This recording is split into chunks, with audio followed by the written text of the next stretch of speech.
tous et nous sommes contents de nous retrouver ensemble pour louer notre Seigneur. Je veux danser et louer peu importe ce que je vis. Et ensemble, nous allons exalter le nom du Seigneur. Nous allons proclamer que son nom est au-dessus de tout nom. Chantez avec nous, célébrons notre Dieu ce matin. Soyez bénis. Je veux danser et louer. Je veux danser et louer. Peu importe ce que je vis, le ressuscité vit en moi. Son nom est Jésus. Je suis né de Dieu. Je suis victorieux. Je suis né pour influencer. Rempli du Saint-Esprit.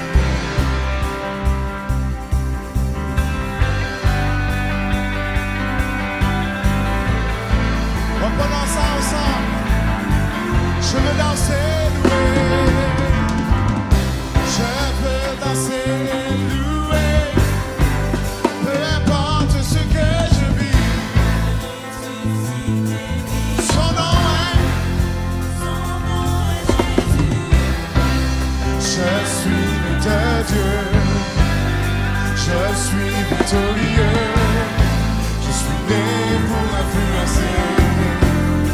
Rempli du Saint-Esprit. Oh, oh, oh,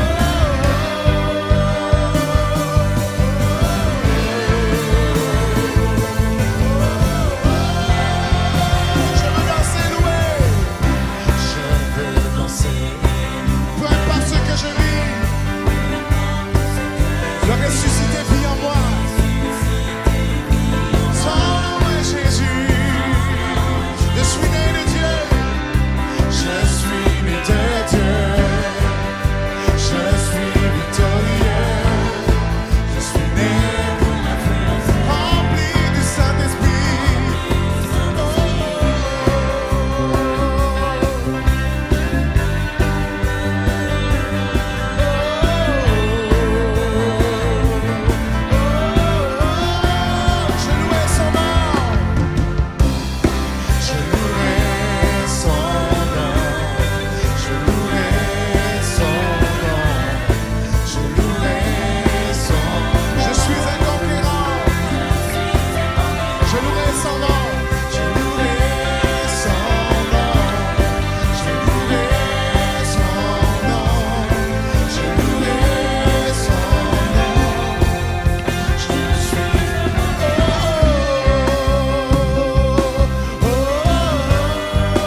le Seigneur. Et nous allons ensemble dire le nom de Jésus au-dessus de tout nom. Alléluia. Proclamons ensemble que le nom de Jésus au-dessus de tous les noms. Proclamons sa mort et sa résurrection ce matin. Proclamons Jésus ressuscité ce matin.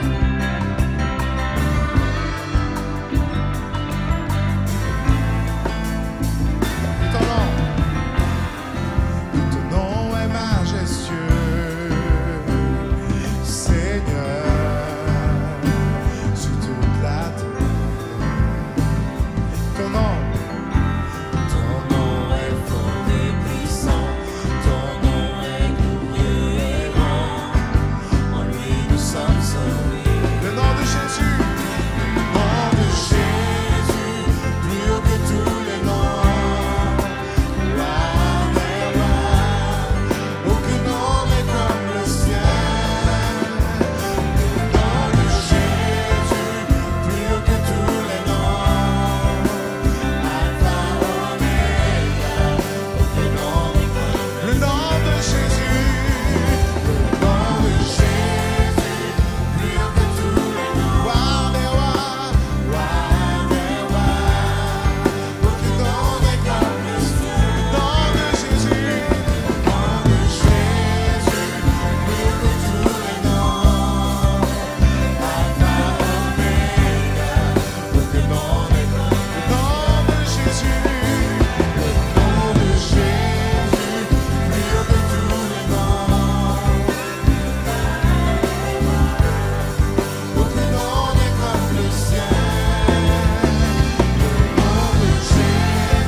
Il y a une femme qui va faire cette déclaration. La joie remplit mon cœur. C'est grâce à l'Éternel. Oui, grâce à l'Éternel, mon front s'est relevé. et j'ai de quoi répondre à ceux qui me blessent. Oui, je jubile, car Dieu m'a secouru. Nul ne l'égale. L'Éternel seul est saint. Et à part lui, il n'y a pas de Dieu. Il n'y a pas de rocher semblable à notre Dieu.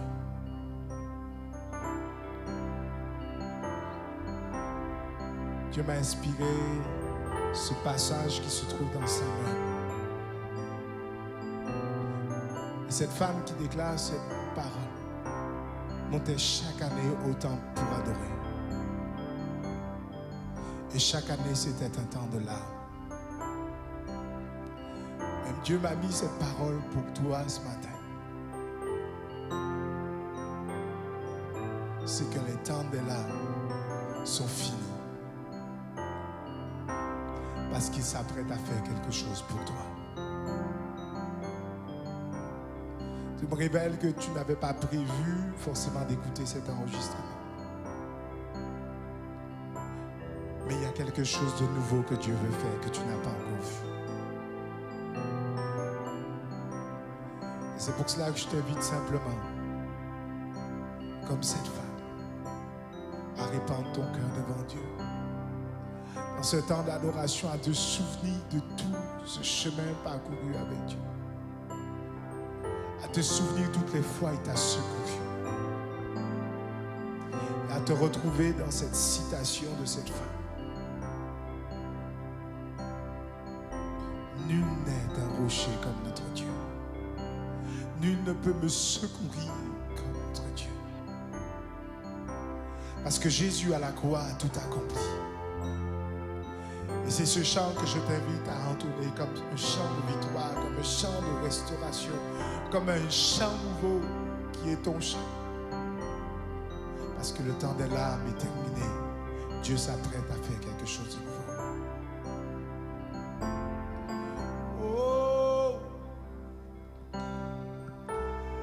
Alléluia, alléluia. Hosanna. Toi le Seigneur.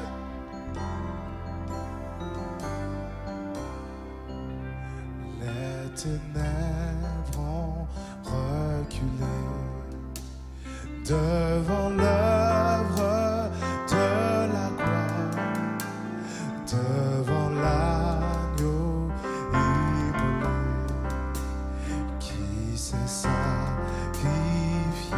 pour moi.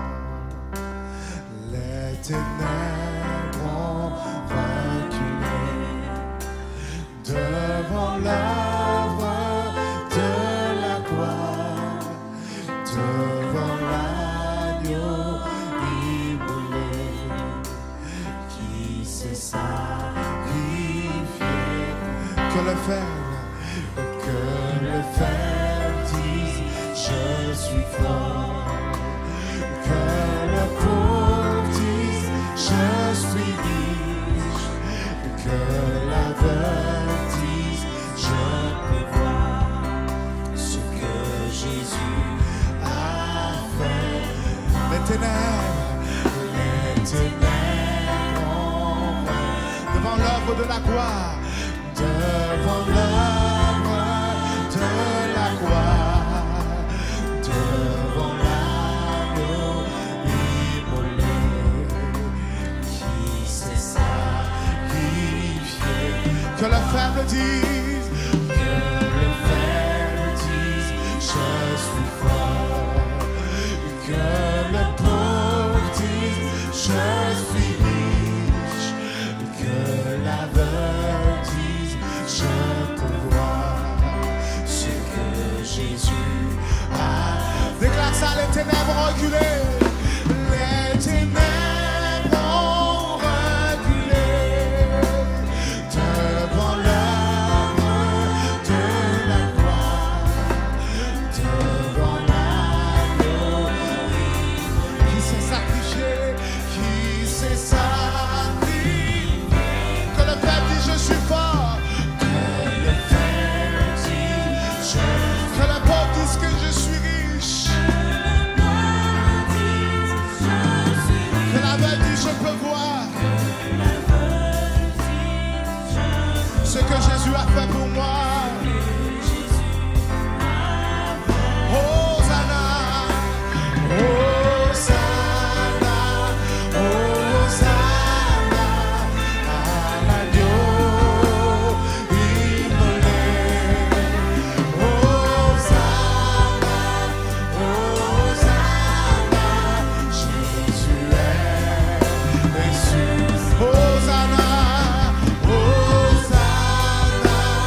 chose de nouveau pour toi.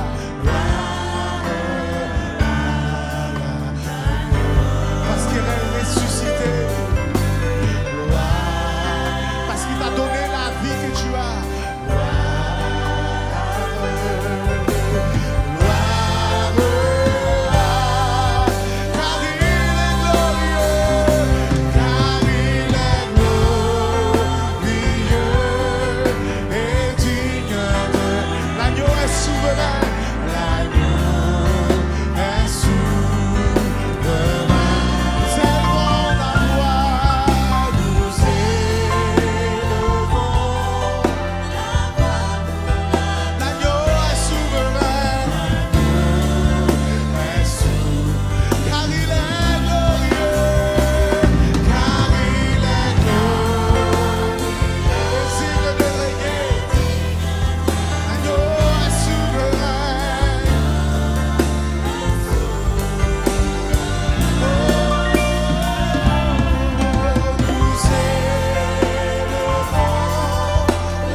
Est-ce que nous pouvons élever nos voix et adorer le Seigneur? Dis Seigneur, je reconnais que tu es souverain. Je reconnais que nul n'est comme mon Dieu. Je reconnais que tu es un rocher. Je reconnais que tu es pour moi un rocher. Je reconnais que Seigneur, tu peux tout. Je reconnais que tu es celui, Seigneur, oh Dieu, qui est avec moi. Je reconnais, Seigneur, oh Dieu, que tu es celui qui me relève. Je reconnais que tu es celui qui est ressuscité. Je reconnais que tu es celui qui s'apprête à faire quelque chose de nouveau pour moi. Et je veux contempler, Seigneur, oh Dieu, qui tu es. Je veux contempler, Seigneur, ce Dieu puissant que tu es. Je veux te contempler, Seigneur, parce que je sais que ta main n'est pas trop courte. Je veux contempler, Seigneur, ce que tu as déjà fait dans ma vie. Et je veux être reconnaissant et te dire merci, Seigneur, pour qui tu es, pour ce que tu fais. Alléluia. Sois élevé, car il est glorieux, car il est glorieux. Et digne, l'agneau est souverain, l'agneau est souverain. Nous élevons la voix pour l'adoration. La voix pour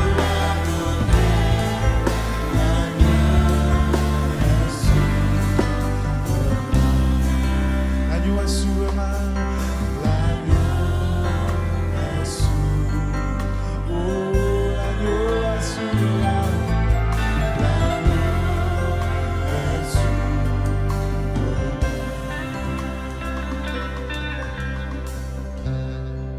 Nous élevons, Seigneur, ton nom, te disons merci. Maintenant, bénis ta parole dans nos cœurs, bénis ton serviteur, et que ton nom soit élevé. Amen.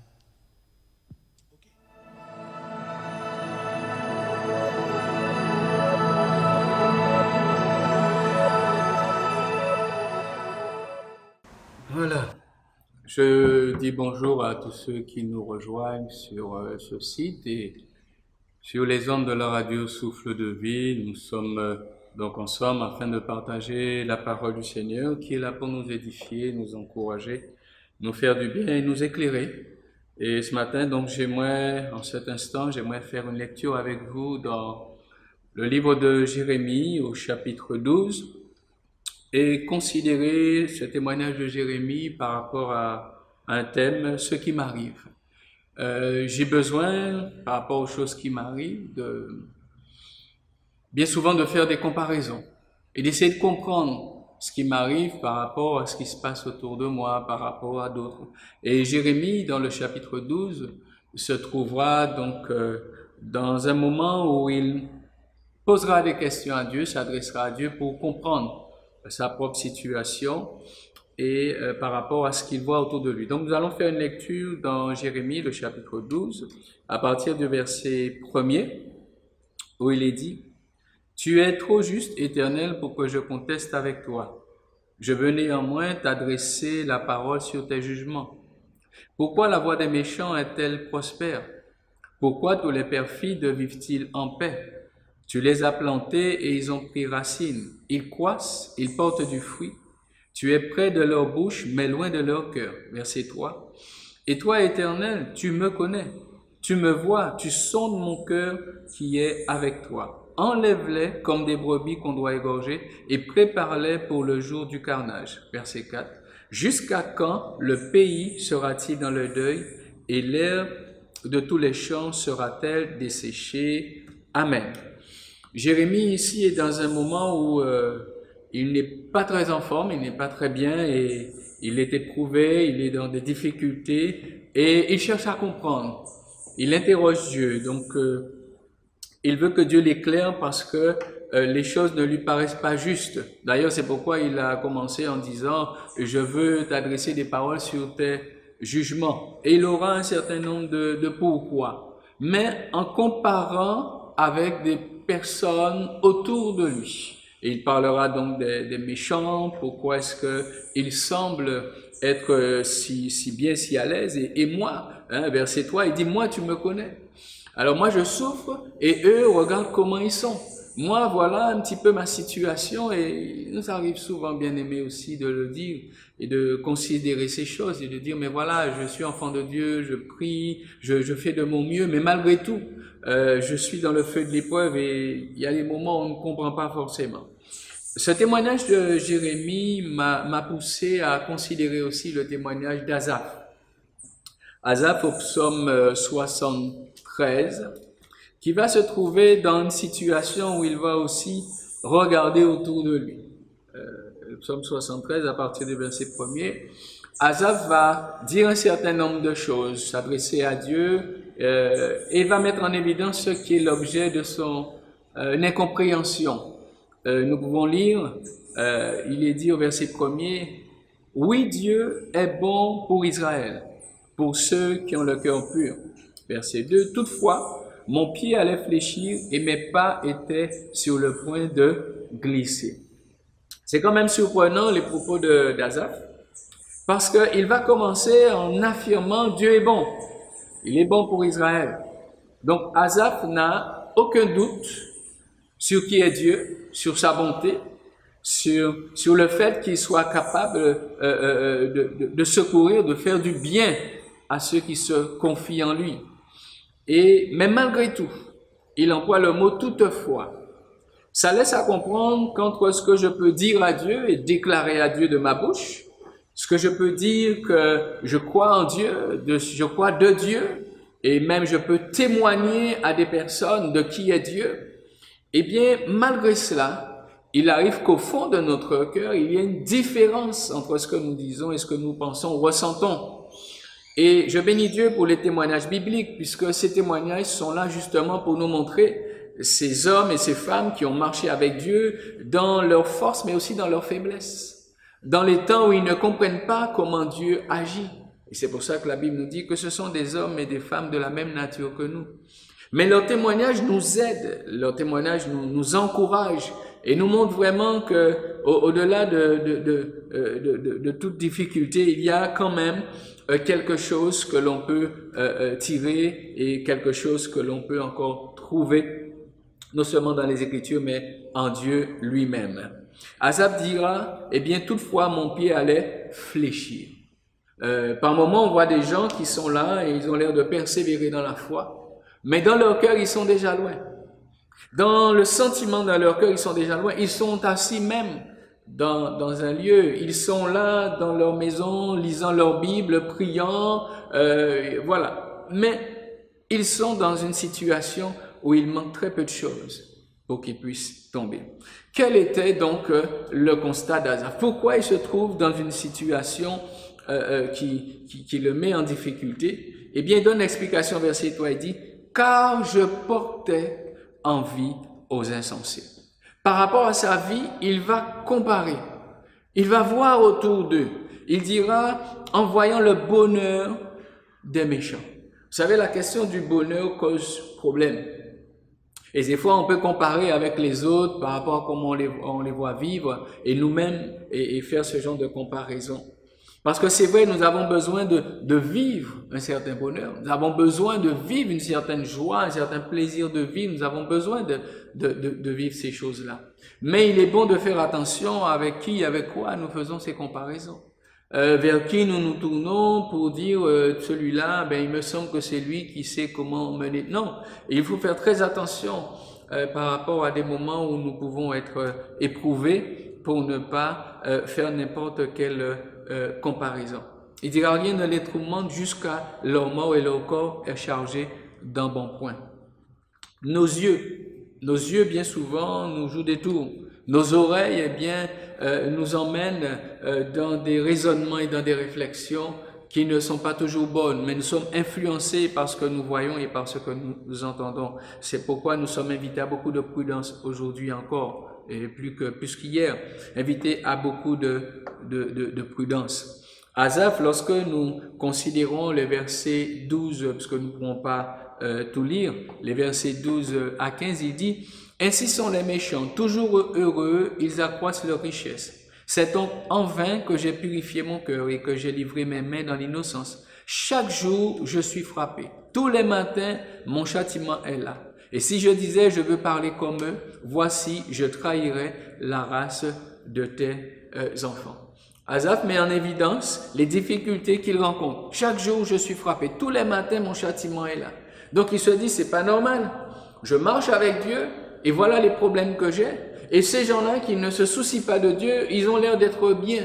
Et c'est vrai que cela peut beaucoup affecter le cœur du croyant et le mettre dans une difficulté au point d'être prêt à lâcher tout. Mais je veux, au travers de la parole du Seigneur, pouvoir encourager tout à chacun à tenir bon et à ne pas faire n'importe quelle comparaison. Asaph va faire une chose très importante et essentielle. Il ne va pas partir comme cela. Il ne va pas tout lâcher comme cela. Il va faire une chose, c'est qu'il va s'adresser à Dieu.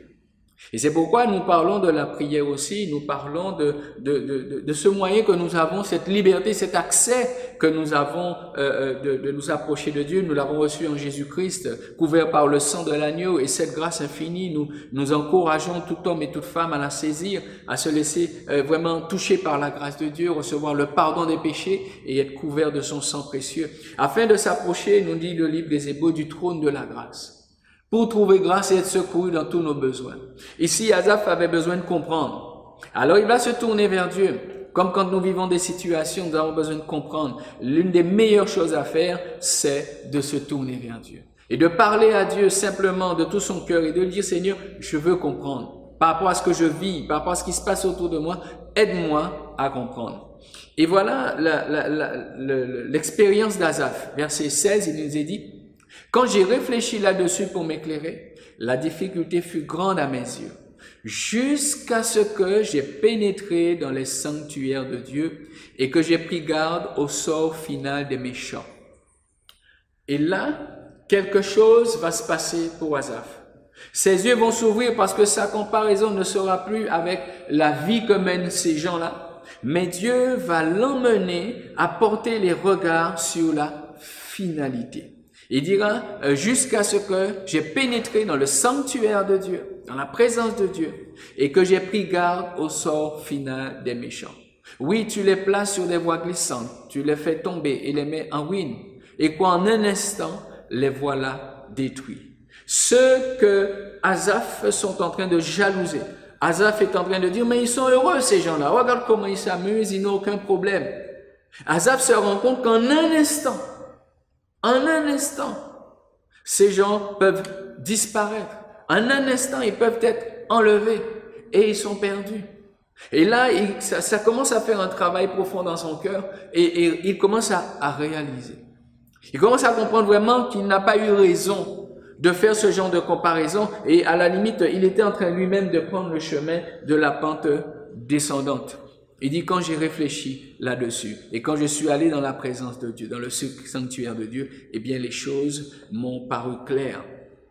Et verset 19, il dit, et quoi, en un instant les voilà détruits, ils sont enlevés, exterminés par une fin soudaine. Je veux nous encourager en tant qu'enfants de Dieu à ne pas, en tant que croyants et ceux qui vraiment veulent aussi marcher avec Dieu, ne vous attardez pas à regarder autour de vous, faire des comparaisons, surtout par rapport à ce qui vous arrive. Prenez le temps de chercher la face de Dieu. Prenez le temps de chercher à comprendre ce que Dieu lui dit de la situation. Et Dieu aura toujours une vision de la chose, aura toujours une parole qui pourra vous aider à vous élever au-dessus de ce que vous vivez pour mieux comprendre ce qui est en train d'arriver, mais aussi ce qui va arriver. La comparaison, Asaph l'a faite avec les gens de l'extérieur. Mais je vais aussi quand même faire un point sur la vie des croyants. Parfois, des croyants regardent aussi comment vivent d'autres croyants et ils ne comprennent pas tout. Lorsque nous lisons dans 2 Timothée, le chapitre 4 et le verset 10, l'apôtre Paul mettra en évidence quelque chose en parlant d'une personne, et cette personne c'est Démas. 2 Timothée, le chapitre 4 et versets 9 et 10, il dira ceci, « Viens au plus tard », donc il s'adresse à Timothée, « Viens au plus tôt vers moi, car Démas m'a abandonné par amour pour le siècle présent. » Et il est parti pour Thessalonique. Démas m'a abandonné par amour du siècle présent. Je veux rappeler ce que la parole de Dieu nous dit. C'est que même dans un même lieu, dans une même assemblée, dans un même lieu, il y a de ceux qui sont pour Dieu et qui sont sincères et qui veulent marcher fidèlement avec Dieu. Mais il y a aussi de ceux qui ont un amour pour ce monde. Ils marchent en porte-à-faux.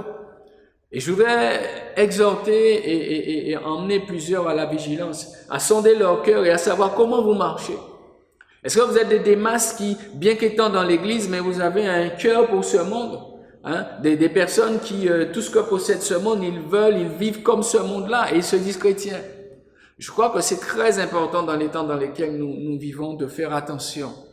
Et de se dire, mais est-ce que je suis pleinement engagé, consacré? Est-ce que je suis mis à part pour Dieu?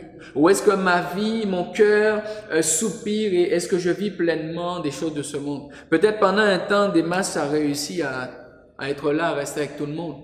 Mais à un moment donné, il n'en pouvait plus. L'attraction de ce monde a été plus forte. Il y avait dans son cœur une grande place pour ce monde.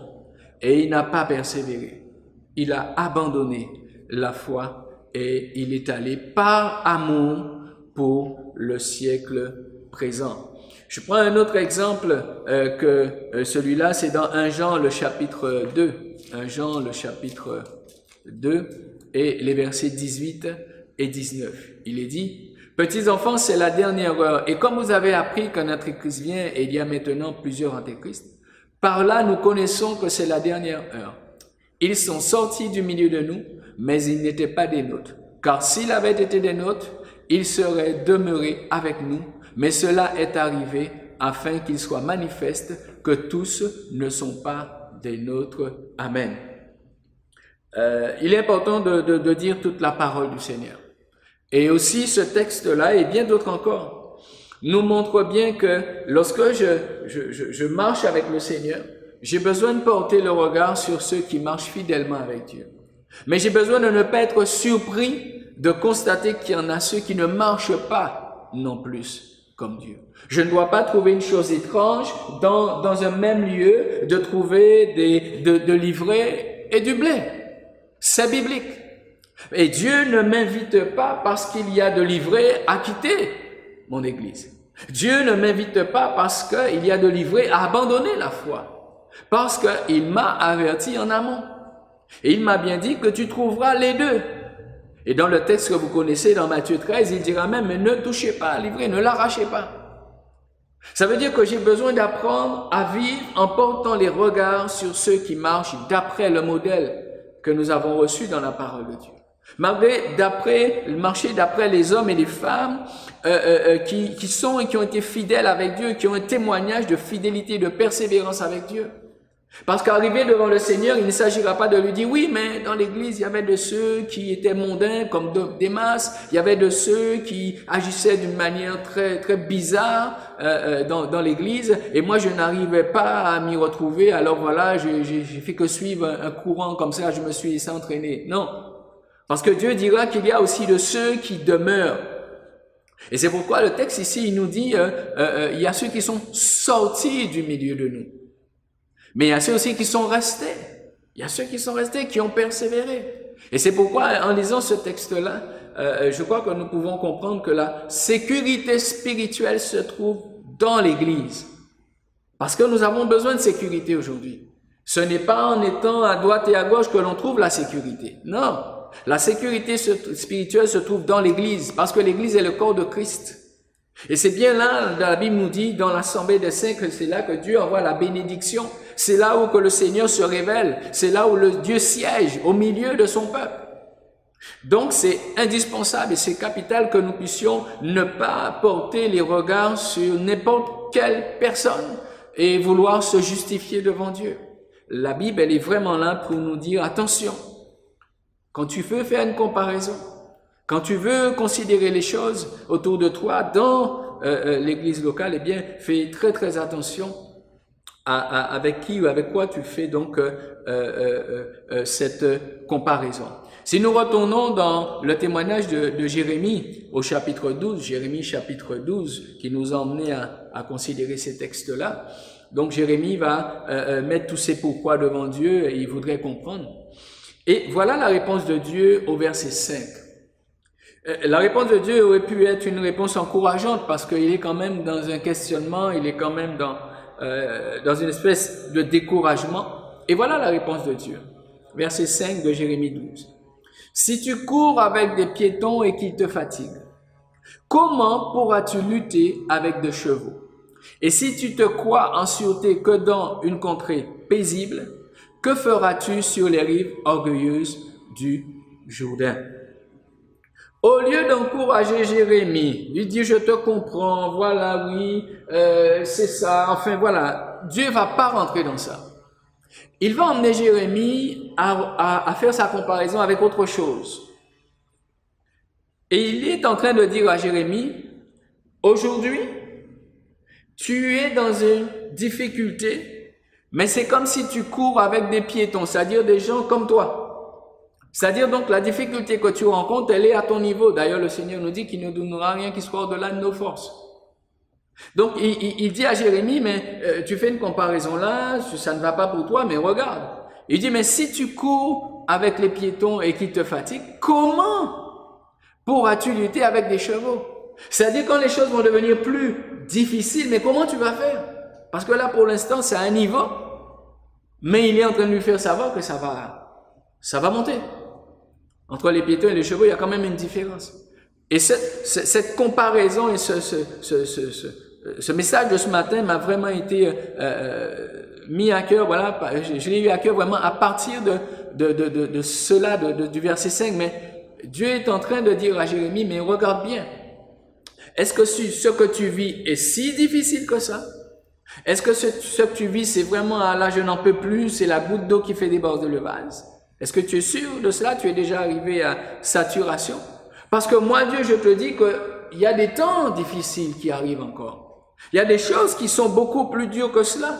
Bien aimé, nous avons des textes bibliques qui quand même nous laissent à comprendre que même si nous connaissons des temps de rafraîchissement régulièrement, des temps de visitation, de bénédiction et tout, mais d'une manière générale, notre vision ne doit pas changer.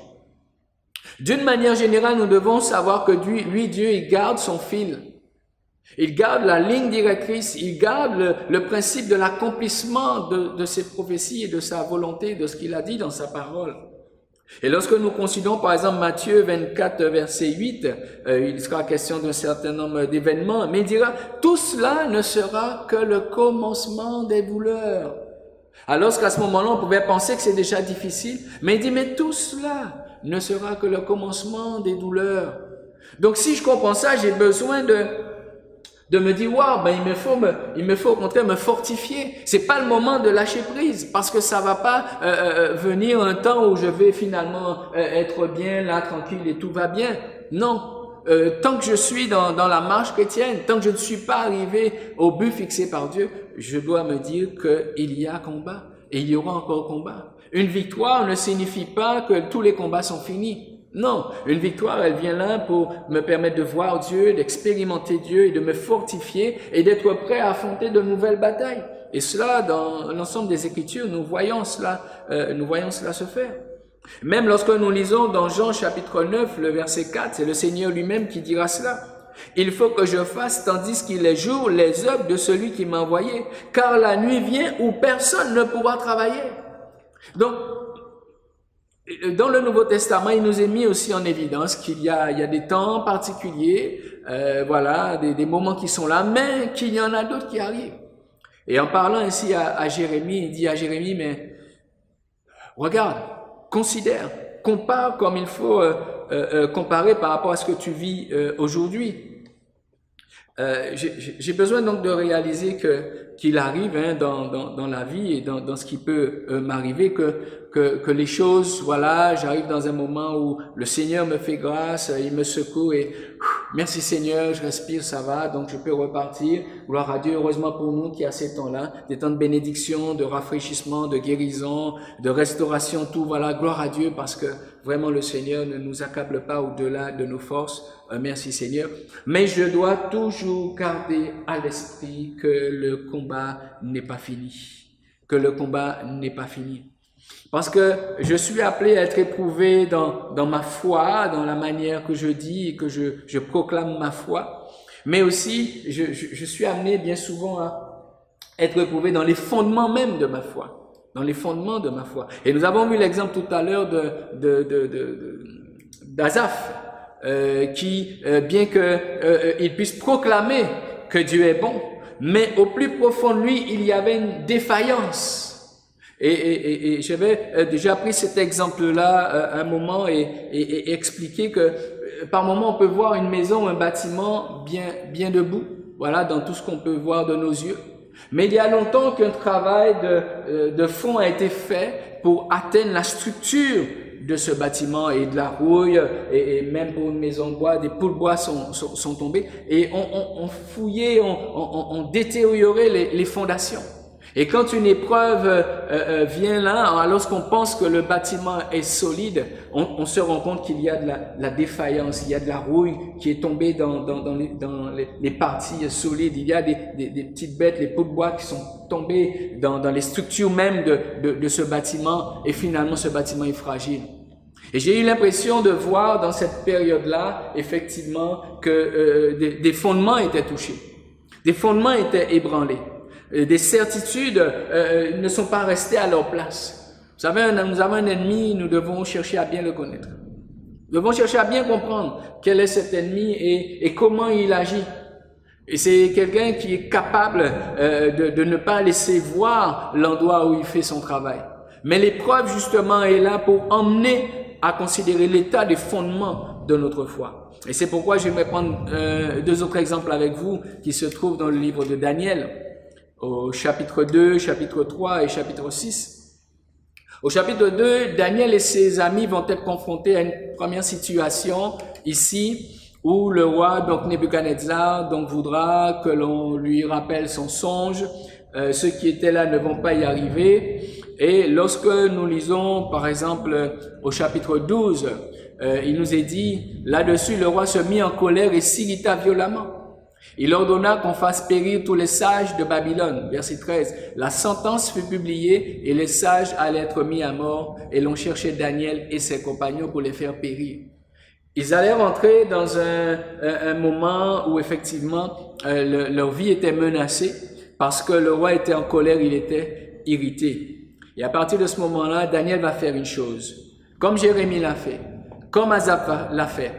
Eh bien, il va chercher la face de Dieu. Il va inviter ses deux compagnons, verset 17 du chapitre 2 de Daniel, à se mettre en prière. Il est dit au verset 17, « Ensuite Daniel alla dans sa maison et il instruisit de cette affaire Ananias, Michaël et Azaria, ses compagnons, les engageant à implorer la miséricorde du Dieu des cieux, afin qu'on ne fasse pas périr Daniel et ses compagnons avec le reste des sages de Babylone. » Ils vont avoir ce réflexe que nous encourageons chacun à avoir. Asaph l'a eu, Jérémie l'a eu, et Daniel et ses compagnons l'ont eu. Il y a problème, il y a difficulté, on cherche la face de Dieu. On s'attend à Dieu. On ne court pas comme cela et on ne fait pas de diagnostic, on ne fait pas de conclusion hâtive. Et non plus par rapport à ce qu'on souffre, par rapport à ce qu'on vit. Non. Il faut faire les choses et emmener la compréhension des choses par rapport à ce que Dieu dit. Et nous avons ce privilège de nous approcher de Dieu. Et à partir de cela, eh bien, Daniel va prier, avec ses compagnons, ils vont prier et Dieu va répondre. Et au verset 19, il nous est dit, « Alors le secret fut révélé à Daniel dans une vision pendant la nuit, et Daniel bénit le Dieu des cieux. » Gloire à Dieu. Là, leur foi a été mise à l'épreuve et ils vont donc à partir de ce moment-là se tourner vers Dieu dans la prière et le Seigneur va les secourir.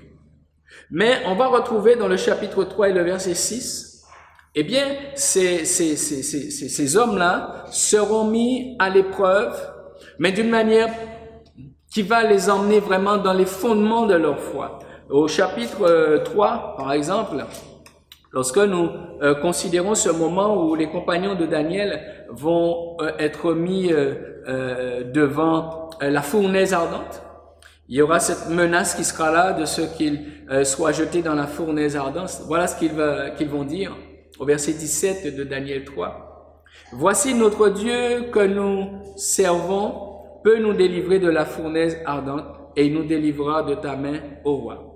Sinon sache, ô roi, que nous ne servirons pas tes dieux et que nous n'adorerons pas la statue d'or que tu as élevée. » Ces hommes-là vont avoir une confession. C'est-à-dire, ils savent qu'en priant, Dieu peut répondre et les délivrer, les secourir. Mais ils acceptent le fait que Dieu ne réponde pas. Mais malgré tout, ils restent confiants en Dieu parce qu'ils savent que Dieu est Dieu et qu'eux, ils préféreraient mourir que de renier leur foi. Là, l'épreuve est en train de les emmener dans une profondeur, dans quelque chose qui vient tester leur certitude. Parce que tant que Dieu répond à nos prières, nous sommes dans la difficulté, Dieu répond, gloire à Dieu, nous sommes contents, nous sommes bénis et nous pouvons vraiment louer le Seigneur. Daniel a glorifié Dieu de ce qu'il a reçu la réponse par le songe. Mais bien aimé, il arrive que Dieu décide de ne pas répondre à nos prières comme nous aurions voulu qu'il réponde. Mais Dieu va plutôt répondre à notre positionnement de foi. Dieu va plutôt s'attendre à ce moment-là à ce que nous puissions donc exercer notre foi et vraiment montrer nos certitudes, vraiment montrer que nos fondements sont solides. Et bien que Dieu n'agisse pas en notre faveur, nous avons besoin de garder la foi et de ne pas renier Dieu par un comportement, une attitude. Dieu peut, en toutes circonstances, Dieu peut agir, Dieu peut intervenir. Mais s'il n'intervient pas, qu'est-ce que je vais faire? Qu'est-ce que je vais faire? Et c'est là où Daniel aussi, pareil, au chapitre 6, s'est trouvé éprouvé aussi d'une manière très particulière. Chapitre 6, lorsqu'il sera lui aussi mis à l'épreuve par rapport à sa foi et son engagement. Et malheureusement, Darius ne pourra rien faire pour lui. Et au verset 16, il nous est dit, alors le roi donna l'ordre qu'on emmène Daniel et qu'on le jette dans la fosse aux lions. Le roi prit la parole et dit à Daniel, puisse ton Dieu que tu sers avec persévérance te délivrer. Et Daniel va garder la foi comme ses compagnons. Il va garder la foi et il va être jeté dans la fosse aux lions. Parce que, en fait, il avait une relation avec Dieu qui était fondée non pas sur ce que Dieu ferait pour lui systématiquement, mais réellement sur qui est Dieu. Et sachant que Dieu est inébranlable, alors cette foi-là, elle est aussi inébranlable. Oui, mais sachant que Dieu ne répondra pas forcément toujours comme je le souhaiterais, eh bien, j'ai besoin de comprendre que je ne dois pas défaillir, je ne dois pas cesser d'avancer parce que Dieu n'a pas répondu. Et je crois qu'aujourd'hui, il y en a beaucoup qui vivent des choses et des situations et qui sont dans des interrogations, comme Jérémie, comme Asaph, qui ne comprennent pas les choses et qui se disent, voilà, il y a problème, Dieu peut-être m'a abandonné. Non, Dieu n'a abandonné personne. Mais Dieu permet que nous puissions aller un peu plus loin dans l'épreuve de notre foi. Dieu permet que nous soyons donc un peu plus affectés. Et parfois, nous aspirons à un certain bonheur dans cette vie. Nous aspirons à de la joie, comme je le disais au début. Et parfois, nous espérons que ceux qui sont autour de nous nous produisent ce bonheur. Vous êtes peut-être des personnes, vous êtes mariés ou bien vous avez de la famille. Mais parfois, c'est difficile dans votre foyer. Parfois, c'est difficile avec votre conjoint. Et vous vous dites, mais non, c'est pas possible. La Bible me le dit bien. Celui qui a trouvé, une femme a trouvé le bonheur. Et par moments, on a l'impression que ça ne fonctionne pas forcément comme on le voudrait. Est-ce que Dieu a cessé d'être Dieu? Non, Dieu n'a pas cessé d'être Dieu. Mais je crois que ce matin, on peut aussi faire une parenthèse sur ce point-là. C'est que nous devons avoir conscience de ce que nous avons une responsabilité les uns avec les autres. J'ai l'impression parfois que nous sommes aussi tout spirituels et que nous manquons un peu d'humanité. Et quelque part, le ressenti d'Asaph tout à l'heure, que nous l'avons vu, la question du bonheur, peut-être un ressenti qui peut être légitime quelque part, puisque le bonheur, tout le monde aspire à être heureux. Et ce que je voudrais dire ce matin, pour que l'ennemi n'arrive pas à emporter plusieurs, sachons nous donner ce que Dieu a prévu que nous puissions nous donner. Il y a une part qui vient de Dieu, il y a une réponse qui vient directement de Dieu, mais il y a aussi une part qui vient de l'autre. Et je crois que nous avons besoin de revenir un peu plus d'humanité, de relations humaines les uns avec les autres et comprendre que voilà, je dois prier pour l'autre, je dois bénir l'autre, je dois prêcher à l'autre, je dois l'encourager et tout, mais je dois aussi être avec lui concrètement et pouvoir donc l'aider et l'emmener véritablement à atteindre les objectifs que Dieu lui a promis. Et cela, c'est par moi que ça doit se faire. C'est par mon intervention que ça doit se faire. Et ici, donc, dans ces textes que nous avons vus, sont ressortis donc des moments de souffrance et de grandes difficultés. Mais même si quelqu'un ne joue pas son rôle, même si le mari ne joue pas son rôle, même si la femme ne joue pas son rôle, les parents, les enfants ne jouent pas leur rôle, et qu'il y a au contraire beaucoup de difficultés qui se présentent dans le foyer, dans la maison, dans le travail, les collègues, dans le voisinage, même si ce monde même devait se dresser contre moi. J'ai besoin d'être comme Daniel et ses compagnons. J'ai besoin d'avoir la foi en Dieu, dans ce qu'il peut faire, mais j'ai aussi besoin de garder la foi en Dieu dans ce qu'il est. Dans ce qu'il est. Il est Dieu. Et heureusement que ces hommes-là ont gardé cette foi-là, parce qu'ils ont pu vérifier que l'Éternel est Dieu. Dieu est Dieu. Alors lorsqu'ils pensaient peut-être périr dans le feu, ne voilà-t-il pas que Jésus quelqu'un a apparu avec eux dans le feu? Et la Bible nous dit que le feu ne les a pas atteints. Dieu les a emmenés dans une dimension du test de leur foi. Oui, wow, c'était chaud. Oui, c'est le cas de le dire, c'était chaud. Et la Bible ne nous cache pas que l'œuvre de chacun doit être éprouvée par le feu. Alors peut-être certains pensent aujourd'hui que ce qu'ils vivent, bon, c'est déjà très dur. Mais j'ai envie de dire que, eh bien, nous sommes appelés à être testés, éprouvés par le feu, afin que vraiment puisse rester l'essentiel, le fondement solide. Et ça ne doit jamais bouger. Donc nous disons ces choses-là, la parole de Dieu est sans cesse partagée, elle est sans cesse prêchée. Mais malgré tout, nous voyons qu'il y a des points qui ne demeurent pas. Et c'est pourquoi nous devons faire très attention. Alors quelle solution pour Daniel, pour Jérémie, pour Asaph et puis pour nous-mêmes? Écoutez, la seule chose que nous avons à faire aujourd'hui, l'une des choses que nous avons à faire, c'est de se préparer. Se préparer, c'est se fortifier, c'est prendre la parole de Dieu au sérieux et se dire j'ai besoin de fortifier ma foi, j'ai besoin de m'attacher fermement à Dieu, j'ai besoin vraiment de discerner aussi ce que Dieu veut faire dans ce que je suis en train de vivre. Est-ce qu'il va répondre à une prière comme ça, spontanée, ou est-ce qu'il veut m'emmener plus loin? J'ai besoin de discerner. Ça, c'est une grande solution aujourd'hui. C'est vraiment quelque chose à considérer profondément. Discerner ce que Dieu veut faire à ce moment, dans ma situation. Parce qu'il ne fera pas toujours ce que je voudrais qu'il fasse. Mais ça ne veut pas dire qu'il ne fera rien, et ça ne veut pas dire qu'il m'a abandonné. Bien sûr, la prière, c'est clair, c'est essentiel. Ces hommes-là, vraiment, ils ont eu recours à la prière. La parole de Dieu qui est emmenée, qui est claire, bien sûr, et nous l'avons dit, garder la foi. Mais je voulais rajouter un point aux choses qui sont à faire pour nous aujourd'hui et pour ces hommes-là, c'était indispensable. Il nous faut veiller à être et à rester dans la volonté de Dieu. Être dans la volonté de Dieu, être trouvé et rester dans la volonté de Dieu. J'ai compris en méditant la parole de Dieu, en lisant comme ça les Écritures, qu'il y avait des temps et des moments où, au-delà de toute chose, de la prière même et de toutes sortes de choses, il y avait quelque chose qui allait pouvoir me garder, c'est-à-dire Dieu lui-même. Dieu lui-même est le seul capable de me garder. Mais il va me garder parce que moi aussi j'ai gardé sa parole. Parce que moi aussi j'ai été ferme dans la foi, j'ai été fidèle, je suis resté dans son plan, j'ai cherché à vivre dans son plan. Vous savez, je crois que c'est dangereux de pouvoir prendre n'importe quelle position. Je crois que c'est même très très très dangereux.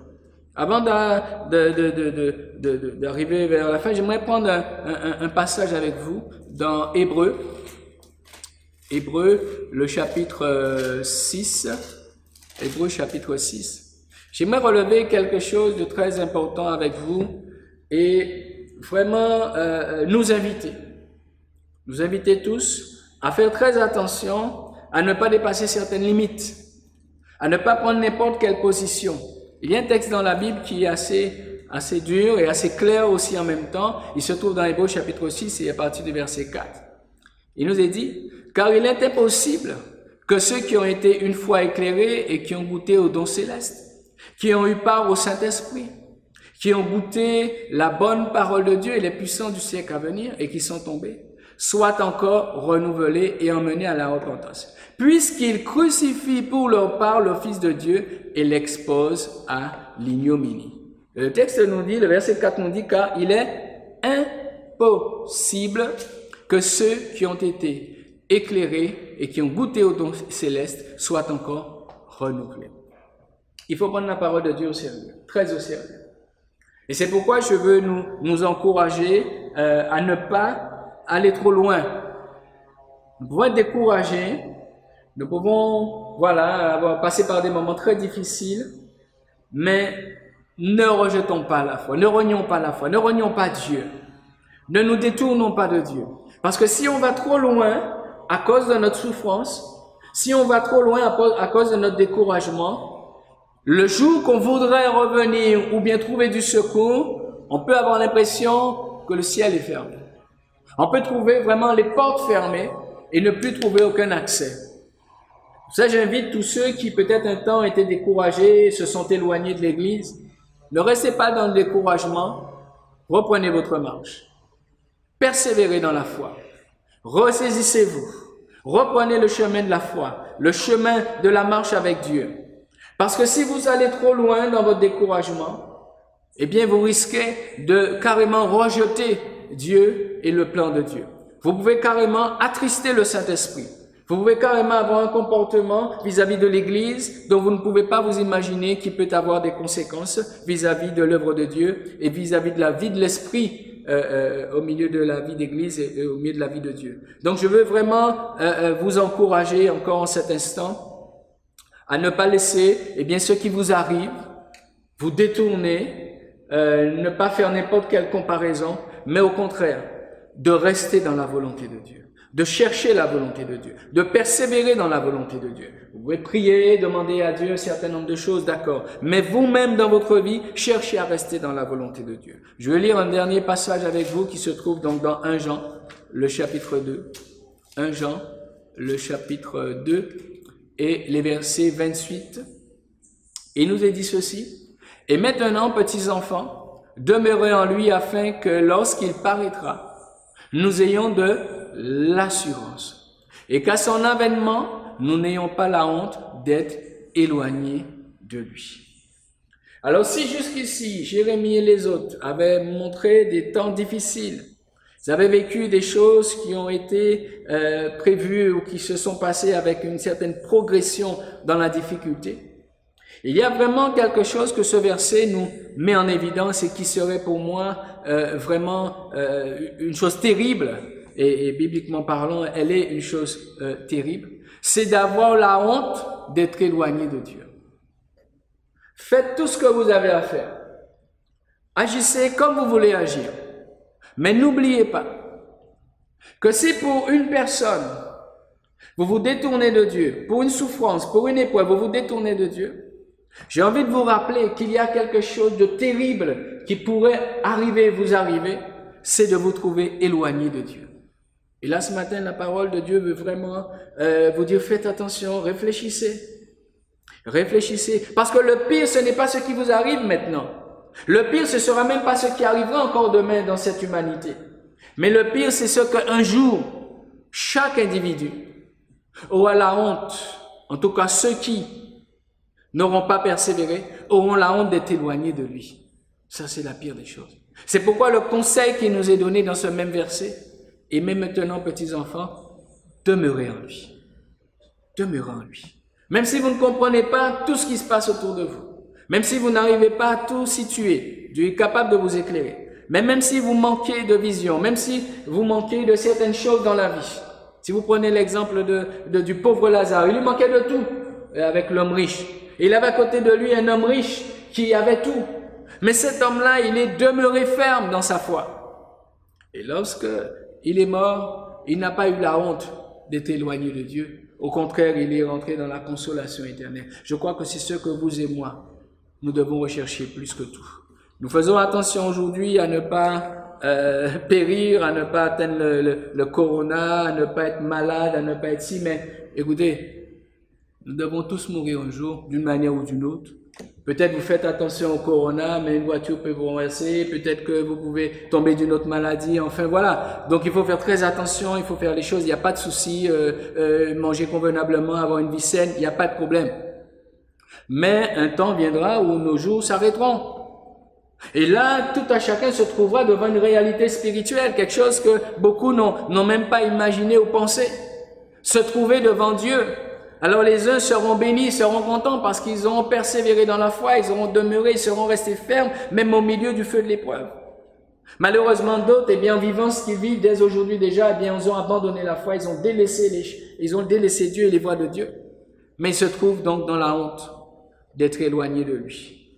Alors je vous en supplie, je nous en supplie, l'apôtre Paul même pouvait le dire, donc après avoir prêché aux autres que je ne sois perdu, c'est une affaire très sérieuse, je nous en supplie, faisons en sorte de demeurer fermes dans les voies du Seigneur, dans les choses que nous avons apprises et reconnues certaines, afin que nous soyons pleinement consolés par le Seigneur, qui dans sa parole nous le dit, il nous donne rien qui soit au-delà de nos forces.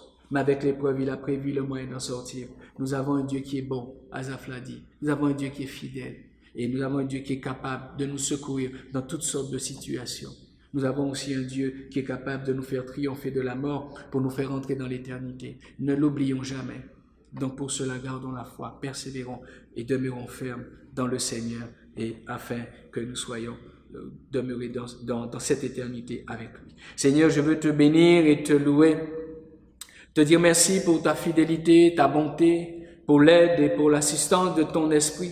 Merci pour ta parole qui, en cet instant, vient encore nous éclairer par rapport à ce que nous pouvons vivre et par rapport à ce qui peut arriver. Seigneur, merci de permettre encore à ton Église de ne jamais oublier les enjeux spirituels, les réalités spirituelles et de ne pas se laisser perdre, je dirais, par toutes sortes d'inquiétudes et d'angoisses qui monteraient dans ce monde de plus en plus, mais à demeurer ferme, à rester solidement accroché, ancré en toi, Seigneur. Tu es ce Dieu qui est venu nous sauver et tu as promis de venir nous chercher pour nous emmener avec toi. Oui, sois béni et sois remercié pour tous ces témoignages de ta parole, que ces témoignages édifient, encouragent, que ces témoignages nous poussent à nous préparer et nous poussent, Seigneur mon Dieu, à accomplir ta volonté pleinement. Sois loué, sois béni et sois remercié, Père, au nom de Jésus.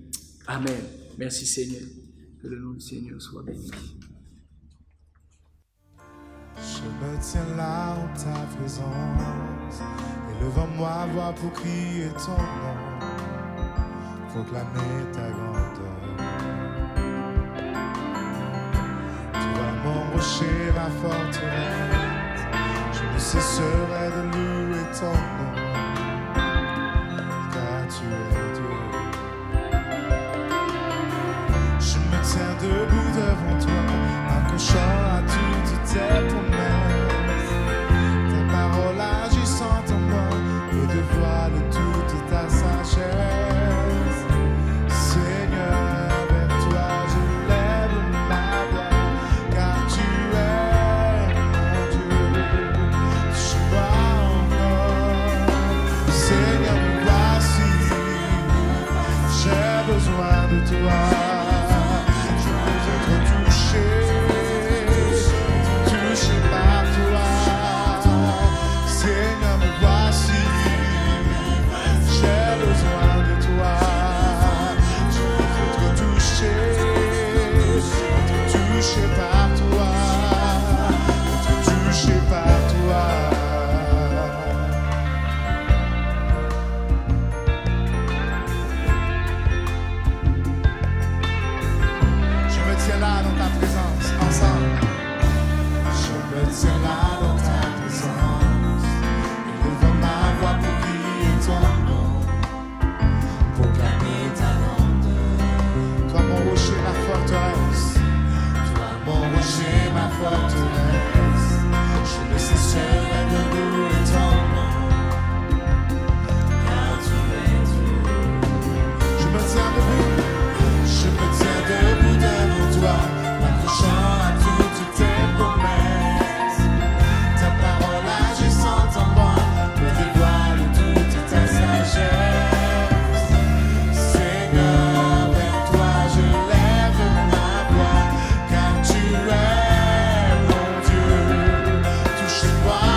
bénissons, Seigneur, nous te rendons grâce. Parce que nul n'est égal à notre Dieu. Nul n'est saint comme notre Dieu.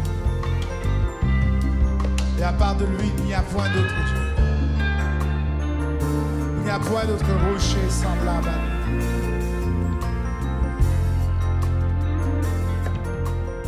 Garde ces paroles dans ton cœur. Et appuie-toi sur ton Dieu. Nous avons besoin de toi, Seigneur. Viens, accompagne ton peuple, accompagne tes enfants pendant toute cette semaine. Que ta parole reste dans leur cœur. Et que tu puisses, Seigneur, tracer un chemin pour eux. Les diriger, les conduire, Seigneur. Nous te bénissons pour qui tu es. Merci pour ce que tu fais. Merci pour ce que tu vas faire. Merci parce que, Seigneur, il n'y a rien d'étonnant de ta part. Que ton nom soit élevé, soit béni. Viens toucher tes enfants. Et toute la gloire revienne à notre Dieu. Bonne semaine à tous.